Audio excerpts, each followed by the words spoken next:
Losses to the neck, but now I'm trophied up. I'm saying like, bing, bop, boom, boom, boom, bop, bam. Bing, bop, boom, boom, boom, bop, bam. Bing, bop, boom, boom, bing, bop, boom, boom, bing, bop, boom, boom, boom, bop, bam. Bing, bop, boom, boom, bing, bop, boom, boom, bing, bop, boom, boom, boom, bop, bam.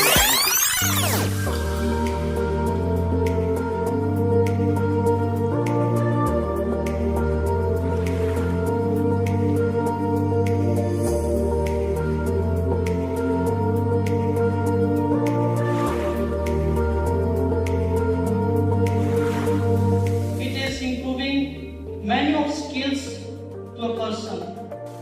जो पहले के time पे sketches बनाते थे, हम face painting करते थे, ये चीज जो थी आज के टाइम पे खत्म हो चुकी है, क्योंकि आप एआई के ऊपर इस तरह का एग्जांपल ले सकते हैं, चैट जीपीटी, उसके ऊपर आप जस्ट अपना फोन टाइप कर दो, मेरे को ऐसे ऐसे मेरी फेस का स्केच चाहिए, आपको वो रेडी करके दे देगा।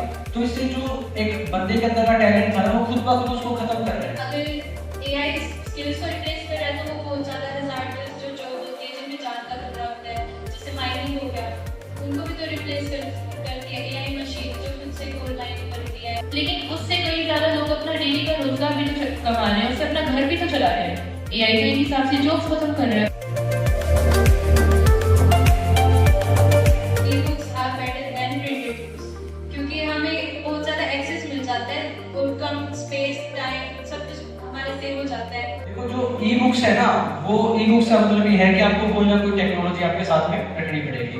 आप उस टेक्नोलॉजी की बजाय एक बुक भी तो साथ में रख सकते हैं ना। ई-बुक्स बहुत ज़्यादा ट्रैवल फ्रेंडली है, हम कहीं भी जाए तो हम वहाँ भी पढ़ सकते हैं, कोई ऐसा इशू नहीं कि मेरे पास मेरी बुक्स नहीं है। अब इसका यही फायदा है कि प्रिंटेड बुक्स में कोई डिस्ट्रैक्शन नहीं हो सकती। जो ब्लाइंड पीपल हैं, डेफ पीपल हैं, वो ई बुक्स के कहाँ से पढ़ सकते हैं।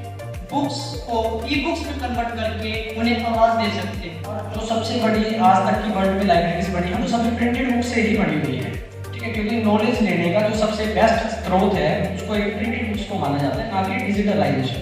हर एक मेडिकल स्कूल में डिजिटल लाइब्रेरी, ई-बुक्स हर चीज़ अवेलेबल है। आज तक कोई भी राइटर ऐसा नहीं आया जिसने अपनी बुक का पहला एडिशन ही प्रिंटेड बुक निकाला हो, क्योंकि प्रिंटेड बुक की कॉपी भी कभी भी फर्स्ट कॉपी नहीं मानी जाती, उसे सिर्फ सॉफ्ट कॉपी कहते हैं। पहली बार जो कॉपीराइट गवर्नमेंट की तरफ से आता है, अब उस पर कॉपीराइट कब आता है जब उसके लिरिक्स सेम होते हैं या कोई क्रिएटिविटी सेम होती है, गवर्नमेंट की तरफ से कॉपीराइट नहीं आता। फ्रीडम ऑफ स्पीच होनी चाहिए लेकिन उसकी लिमिट होनी ही चाहिए। पर सोशल मीडिया पे उसको फेक न्यूज़ चलती रहती है और हमारे जो भी सोसाइटी के पीपल्स हैं वो उसी को सच मान लेते हैं। फ्रीडम ऑफ स्पीच ये हमारा एक बेसिक राइट है, अगर इस पे लिमिट भी लगा दे तो फ्रीडम किस नाम की रहेगी। आपने स्टैंड अप कॉमेडी देखी होगी, जो यंग जनरेशन है वो रॉन्गली गाइड होती है इस चीज़ से कि हमारी freedom of speech wrong way में यूज़ हो रही है, उसकी लिमिट्स होनी नहीं चाहिए। इसीलिए इंडिया में सेंसर बोर्ड भी एग्जिस्ट करता है जिससे बहुत सारी चीज़ें सेंसर की जाती है। कंट्री के सिटीजन की जो स्पीच है, जो उसकी वर्ड्स की लिमिटेशन लगा देंगे तो वो अपने व्यूज को एक्सप्रेस ही नहीं कर पाएगा।